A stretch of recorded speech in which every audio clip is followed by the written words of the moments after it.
All right, Ryan, thanks for doing this, man. These are the early warning signs of fascism. I'm going to read them off to you, and I want you to pick two that you feel like you could elaborate on, or things that, mean something to you in particular. So the first one we have is powerful and continuing nationalism.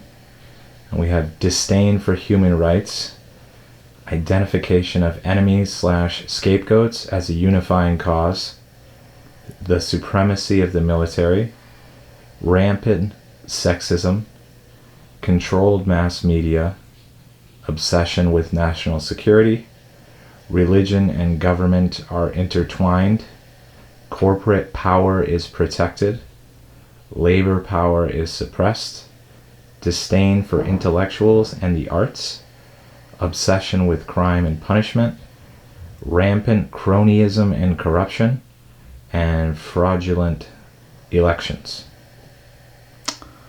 I'm going to go with fraudulent elections and corporate power is protected. Right on, man. Whenever you're ready. Whatever you think about those two. Well, I believe that the election process in this country is completely flawed in that it is heavily influenced by money and power, position, corporations, the Electoral College, and I think all of that doesn't really leave our country with much democracy, although it seems like it. I think that it's more controlled by those with money and those with power, and I think that screws up the election, because even if the popular vote is in one direction, the Electoral College leans the other way, or if money is influencing the election, then whoever has the most wins. I think there are a lot of things about the election process that make it fraudulent, to say the least. It's I don't know. Do you think that the current president, that there was some kind of fraudulent activity going on with his election? I can't say for sure. I don't have enough money and power to know that for certain, but I think it's possible. I don't think that he had the credentials to become president, so I feel that there could be possibility that fraudulent activity was afoot. So you said before that you wanted to talk about corporate power being protected. Do you think that corporate power being protected and fraudulent elections are intertwined? I do. And when you said you wanted to talk about corporate power being protected, what was the first corporation that came to mind? I mean, big oil,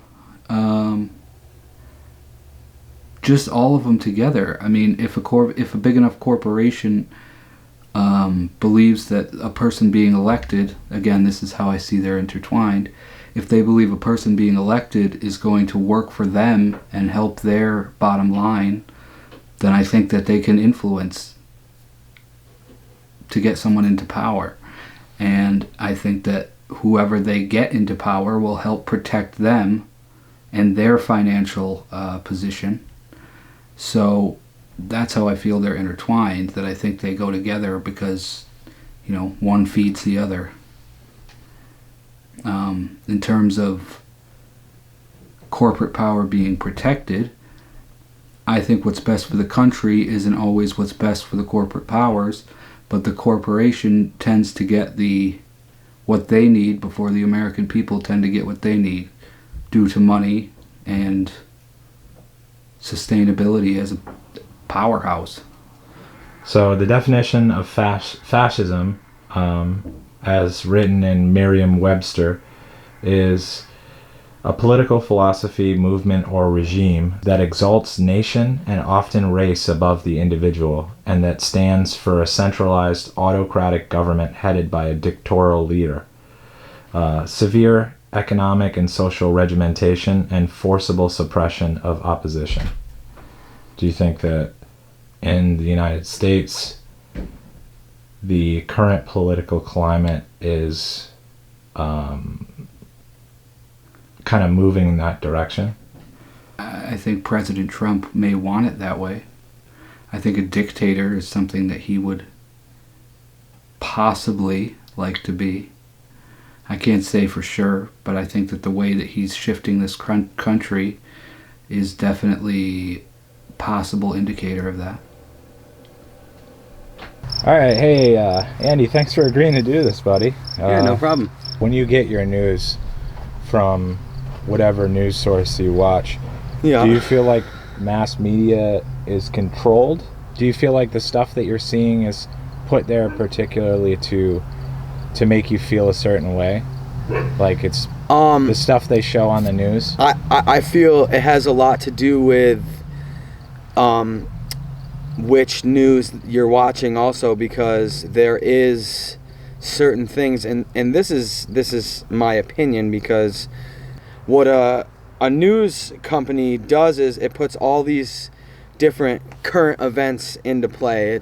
It tells you what's going on in today's world, whether it's from the weather or a riot or President Trump coming up with a certain plan that's going to help us better the economy. Whatever it is, it's put together and then it's broadcasted. So I think it depends on the news station that you are watching, where it is created an image in this person's mind, whether there are rights or wrongs. I think that we are being exposed to different sources of judgment where we, again, don't know enough other than using our own act of judgment to absorb this information that is coming into play. And I think that, I mean, depending on whatever news station you listen to, personally, I listen to the radio a lot. What station? I try to pick up on the NPR news radio, and do you feel like NPR is like pretty unbiased, pretty truthful? Yeah, well, what I feel is it's kind of I think that is put together in a form that is a little less, aggressive in a sense, where they're not as, slandering certain things. I mean, but then again, I've listened to a few things about, this whole COVID-19 crisis, and why is President Trump acting on things so quickly, and do we need to move into the third phase or keep it into the second phase? There's all these questions that people are asking, and I feel like depending on which news you are watching, there's a lot of unanswered questions that people want to know. And I think it's because we don't know. We are still learning about a lot of things that are happening right now. So do you think people, particularly right now, feel helpless, a little bit helpless? I think we're at the mercy of the next direction. What's the next step that is going to be? And I think that it's going to be like that for a while, and it's something that we're going to have to adjust to. It's nothing that we're able to stop or keep going, but we all have to work together and try to be organized and be smart about this. Really be educated. I guess it depends on the area that you're in too, but around here, I grew up where my dad owns industrial machine shop where we rebuild the locks for the Erie Canal, and it was a real hands-on experience for me when I was little. So I was taking things apart, oiling machines, having to really figure things out for myself, and I feel like the education in today's world too isn't always there, you know, and not everyone wants to work at a tire shop changing tires, you know, like there's certain jobs out there that people aren't interested in, but also that could relate to going back to these acts of crime where someone isn't educated enough to feel important about what they're doing. Yeah. You know, and I think that has a lot to do with people's moods, because when you don't feel educated about something, that could be the worst thing, where you don't feel like you can figure something out and then you want to give up. So it puts a sense of stress, it puts a sense of anxiety, Desperation. you know, it can bring you down as a person because you're not educated enough to understand it. Do you think that the current political administration, specifically the Trump administration, do you think that they tie religious beliefs in with their government style? Like, do you think that it's... I think that, again, it goes with how someone was brought up, you know, whether they're religious. So, yeah, I mean, we're going to react on things from the knowledge that we have, that we are exposed to. So if you were brought up in a Catholic environment where, you know, you have that belief, I think there is, to an extent, maybe not quite, maybe not like 100%, because, I mean, we all have a conscience and we know what's right and wrong and what's, you know, what should happen or what can happen. Do you think that these, like, warning signs of fascism that I read out to you, do you think that they're present in American society? And if you do you think that they're put in place to divide us, to keep us from opposing what's going on? I think that everything happens for a reason. It's hard to wait out your conscience when you know what's right and wrong, but also you have to succeed in today's goal, or you have to figure out what's going on in the presence, because if you don't, then you're gonna be in real trouble. You know, the world isn't gonna stop for you, and you need to take charge and take action and educate yourself enough to understand these things. Hey Ava, thank you for agreeing to do this. This is a little documentary I'm putting together about the early warning signs of fascism. We had spoken previously about two of the things on this poster that you wanted to talk about, and they were disdain for human rights and rampant sexism. And yeah, if you want to speak on disdain for human rights, that'd be great. Yeah. All right, so I'll just give a few examples of what I have seen in the history of the United States as a disdain for human rights.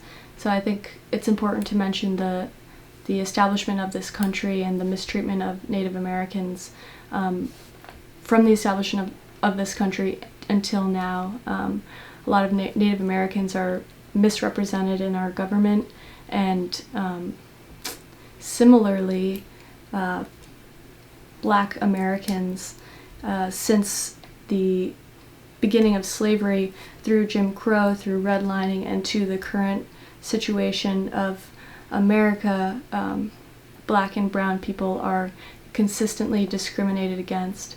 And a more relevant example would be what Donald Trump has put those immigrants through. For example, the ICE detainment centers, which parallel concentration camps, where they are basically legally raped, malnourished, mistreated, separated from their families. I think that there are so many examples that we can reflect on that the United States has shown and of human rights violations, and I think that it's definitely something that we need to be more conscious of as a country. Yeah. So undoubtedly the greatest example of fascist rule in recent history was the Nazis in World War II Germany. Mm-hmm. Do you think that many of the things that are occurring in U.S. society at the moment mirrors what probably transpired before someone like Adolf Hitler to come through and to gain power and to establish fascism in Germany?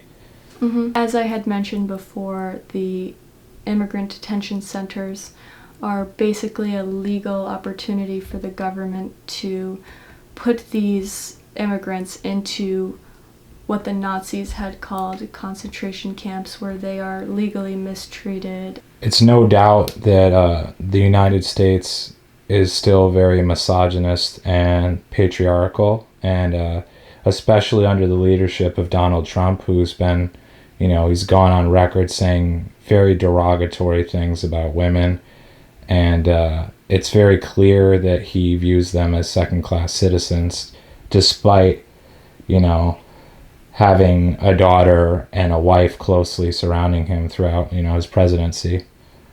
How do you feel about, rampant sexism? Do you think that it exists within the United States now? And how do you feel it on a day-to-day basis? Yes, I would definitely agree that there is rampant sexism and has been in the United States, and I think that Donald Trump is a good example of how we condone that behavior as a society, as we are complacent to the remarks that he makes constantly on live television. I think it's important to compare his behavior to someone like Bill Clinton, who was impeached and voted out of office for cheating on his wife, whereas Donald Trump has said on air certain remarks that should have gotten him impeached and out of office a long time ago. So I think not only in the past, but certainly most importantly now, we have become so complacent to sexism and sexist remarks and behavior that we can sit here and allow somebody to run the country who is a face for that. And I think it's also important to acknowledge some of the other ways that our country furthers this sexist agenda, and one of those ways is especially in the workplace, and I think in comparison to other countries, just maternity leave alone. In comparison to some of the wealthier countries, the United States ranks the lowest in maternity leave, and I think that's just an example of how we don't value the rights and needs of our women like we do our men. Does that make sense? Yeah, no, I'd agree with that.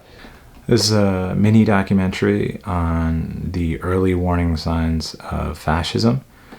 And for this, I did a series of 3 interviews with my friends, and they had no prepping whatsoever on what I was going to ask them. And essentially, the interviews are candid, and the questions that I asked them, their responses were in the moment and basically on the spot. So I wanted to get a very authentic response from each one of the interviewees, and I hope you'll enjoy. Thanks.